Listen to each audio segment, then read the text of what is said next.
Assalamualaikum warahmatullahi wabarakatuh. Selamat malam teman-teman semua. Eh, Ketemu lagi dengan saya Bagus Utomo dari komunitas peduli skizofrenia Indonesia. Malam ini saya ingin menjawab pertanyaan teman-teman yang masuk ke inbox saya. Gitu.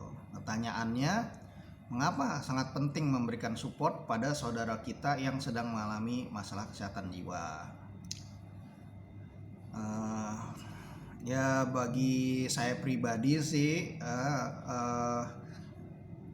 saya prinsipnya itu memberikan support kepada orang lain yang sedang kesulitan atau membutuhkan, itu tidak butuh alasan tertentu gitu. Kan kita makhluk sosial, kita masih membutuhkan orang lain. Kalau kita susah pun kita butuh orang lain. Jadi kalau kita lagi nggak susah, ada orang yang sedang susah, ya kita tolong aja sesuai kemampuan. Ya kalau mau tolong, kalau enggak ya udah. Nah, itu kembali lagi ke masing-masing. Tapi kalau sebagai seorang muslim, saya pegang prinsipnya gini, bahwa memberikan support, khususnya apalagi pada orang dengan gangguan jiwa yang di tengah masyarakat itu sangat terpinggirkan, nggak dianggap gitu, bahkan nggak dipercaya bahwa dia itu sakit gitu. Itu menurut saya pasti di pandangan Allah sangat besar nilainya. Nah, saya mengambil prinsipnya dari Quran surat Ar-Rahman ayat 29 yang berbunyi begini, semua yang ada di langit di bumi selalu meminta kepadanya. Setiap hari dia memenuhi semua kebutuhan makhluknya. Nah, di situ saya mengambil satu makna bahwa Allah memberikan rezeki, melapangkan penderitaan semua makhluk, tidak pandang dia beriman atau tidak.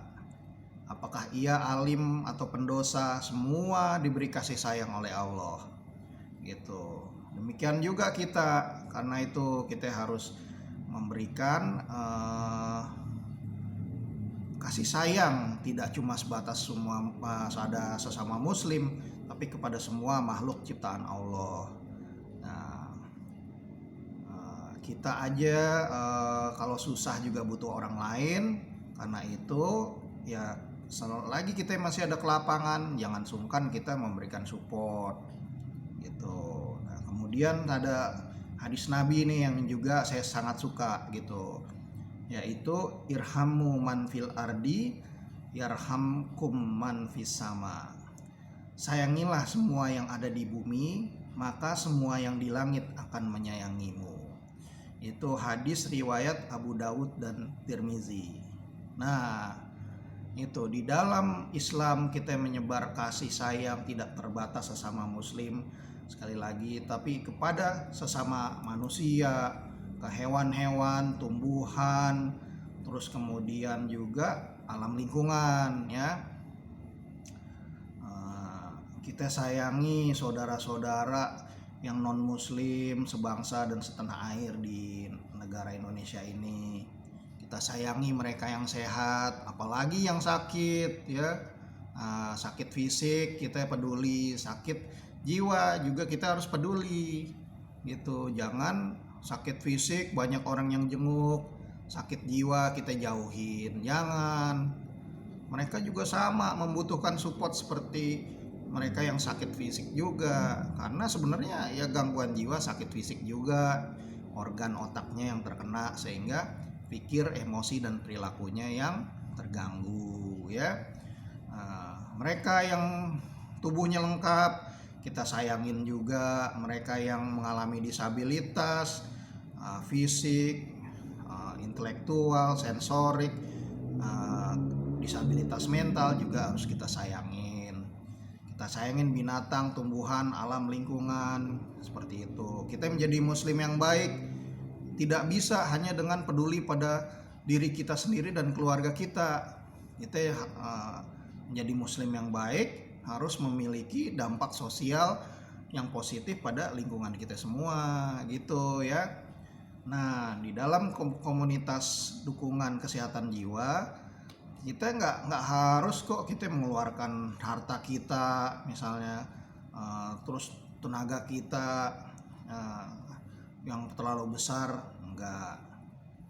Saya suka bilang begini, kita yang simpel aja lah, kita datang misalnya kegiatan sharing sesama keluarga, family gathering, silaturahmi keluarga, kita datang, kita mendengar orang sharing gitu, kan kita duduk melingkar, masing-masing cerita kesulitan dirinya, kita yang keluangkan waktu, lapangkan hati kita sedikit aja untuk mendengarkan penderitaan orang lain, supaya dia nggak penat, batinnya tuh nggak penat. Ada jendela yang terbuka dalam hatinya supaya udara itu bisa keluar masuk, dan akhirnya di dalam hatinya nggak penat jadinya, jadi ada ventilasi. Nah, kita sedekahnya sedekah kuping doang kalau saya bilang begitu kepada teman-teman di KPSI, menyediakan waktu mendengarkan. Kita cuma bilang, oh begitu ya Bu, aduh Ibu luar biasa ya, Ibu kuat sekali bisa bertahan sampai hari ini. Oh iya, terus bagaimana Bu? Oh terus gimana Pak? Saya rasa Ibu ini pahalanya besar Bu, menjadi pendamping buat anak Ibu yang mengalami gangguan jiwa seperti ini. Wah, kata-kata penghiburan seperti itu adalah sesuatu yang ringan gitu, amal yang murah banget, tetapi bisa merubah hidup orang gitu. Dia begitu datang, kita dengerin, dia pulang itu hatinya udah lega gitu, itu stresnya terangkat, ternyata ada orang yang mau mengerti penderitaan keluarga saya mengalami gangguan jiwa. Wah, itu life changing experience gitu, pengalaman yang mengubah hidup dia. Itu yang tadinya dia merasa sendiri di dunia ini, gak ada yang mengerti, saya menderita sekali ini seperti ini, anak saya sakit gangguan jiwa gak sembuh-sembuh, kapan berakhirnya ini gitu, kok saya udah berobat juga, udah upaya kesana kemari kok masih seperti ini.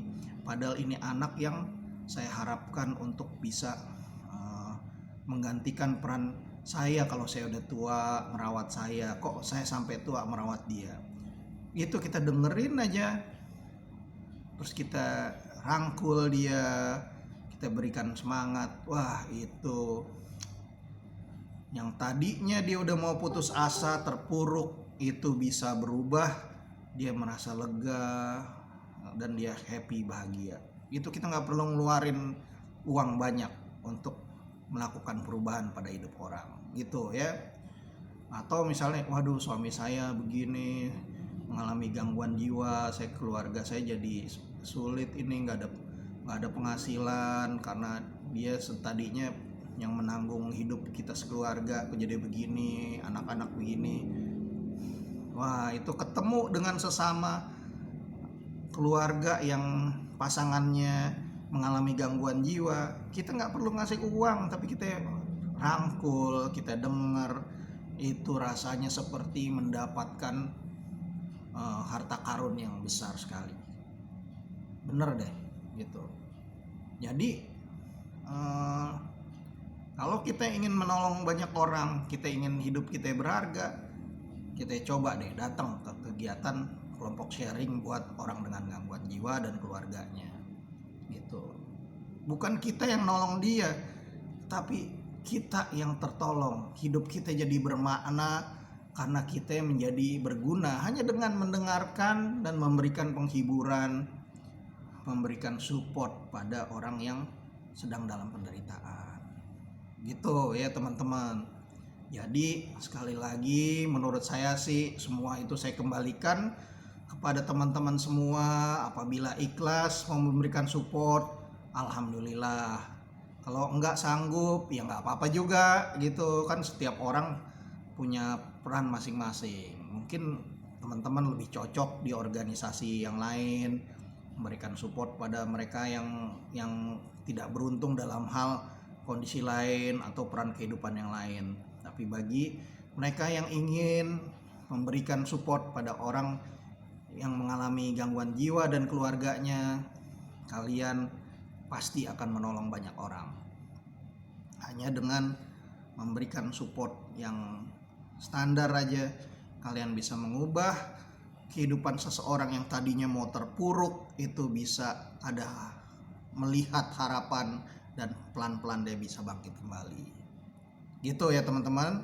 Apalagi kalau kita semua mau mendorong ODGJ dan keluarganya meminta bantuan profesional kesehatan jiwa di layanan kesehatan yang terdekat. Insya Allah nanti untuk penanganan kondisi gangguan jiwanya bisa diberikan bantuan oleh petugas kesehatan, dibantu oleh negara, dan kita hanya memberikan dukungan psikososial sesuai kemampuan kita. Dan kita harapkan juga keluarga dan ODGJ ini juga jangan tergantung pada orang lain, tapi dia juga nanti tumbuh kemandiriannya sehingga